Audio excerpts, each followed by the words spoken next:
IPL খেল আৰম্ভ হোৱাৰ লগে লগে আৰম্ভ হৈছে IPLৰ জুৱা খেল আৰম্ভ হোৱাৰ লগে লগে সক্ৰিয় হৈছে IPL জুৱাৰী চক্ৰ সাপৰৰ ৰঙামাটিৰ টেটুল তোলাৰ পৰা নিশা IPL জুৱাৰীৰ বিৰুদ্ধে আৰক্ষীৰ অভিযান আৰক্ষীৰ অভিযানত নগদ ৩০,০০০ টকা ৫টা মোবাইল সহ ৩ জুৱাৰীক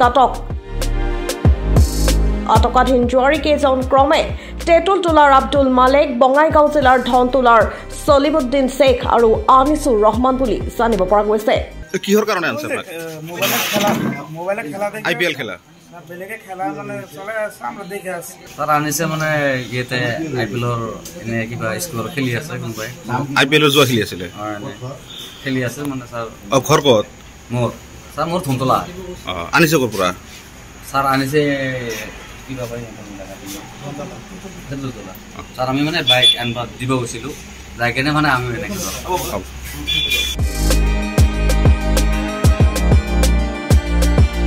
News Desk Report,